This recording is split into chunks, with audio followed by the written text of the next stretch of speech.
Have you ever felt like you're running on a hamster wheel? You work hard, maybe you even get a raise, but at the end of the month, you're still wondering where all the money went. You're not alone. This is a problem millions of people face, and it's the exact question that the book Rich Dad, Poor Dad tackles head. It tells a powerful story about why so many people struggle financially even when they're doing everything they were told to do. The book introduces us to two father figures, the poor dad and the rich dad.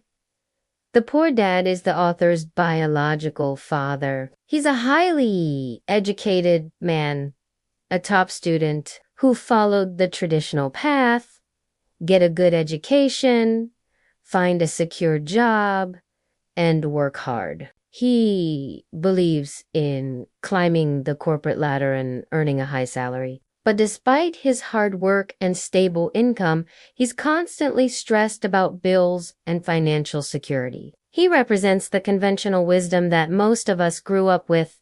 Good grades and a good job will lead to a good life. But his story shows us a harsh reality.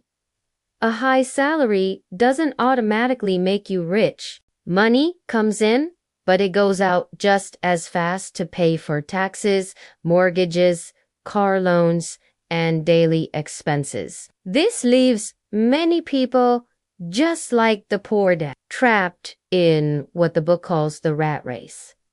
This is where the story takes a fascinating turn. The author then meets his best friend's father, the rich dad. This man didn't have a fancy college degree, but he had a completely different mindset about money. He didn't tell the boys to find a stable job. Instead, he taught them how money really works. His most famous piece of advice is, a game changer, don't work for money. Make money work for you. For the young author, this was like a light bulb turning on in a dark room. He started to understand that the problem wasn't about how much you earn, but about what you do with the money you have. The real issue was a lack of financial education. Most of us are taught how to work for a paycheck, but we're never taught how to manage that paycheck to build wealth. So, what's the solution? How do we break free from this cycle? The book urges us to start asking different questions. Instead of just asking, how much is my salary? We should start asking, do I own anything that makes money for me while I sleep? This is the core principle.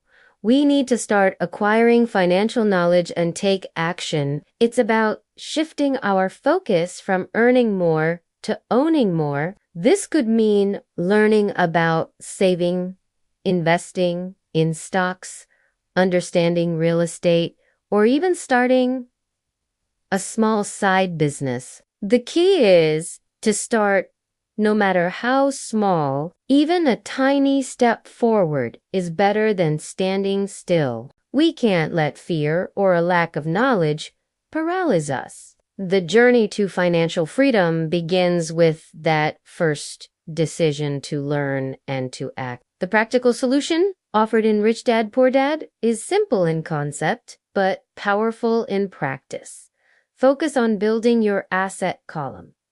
So, what's an asset? An asset is anything that puts money asterisk into asterisk your pocket. The path to financial freedom, according to the book, is to consistently use your income to acquire more assets. As your asset column grows, it generates more and more passive income. Eventually, this passive income can grow large enough to cover all your living expenses. At that point, you are no longer dependent on your job for survival. You are financially free. You work because you asterisk 1, asterisk 2, not because you asterisk have asterisk 2.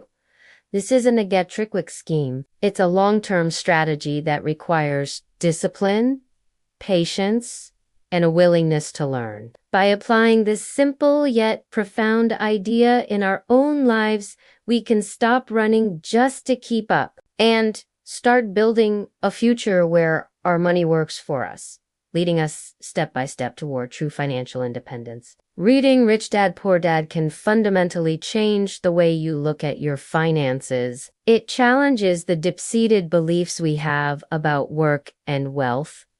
It's not just about earning a big paycheck. It's about financial literacy. It's about understanding the difference between an asset and a liability. It's a call to action to take control of your financial destiny instead of leaving it to chance. The principles are timeless, whether you're a student just starting out, a professional in the middle of your career, or someone nearing retirement. These lessons are relevant. It's never too late to start learning how to make your money work for you. So pick up the book, start a conversation, and most importantly, start taking those small, consistent steps toward building your own assets. Your future self will thank you for it.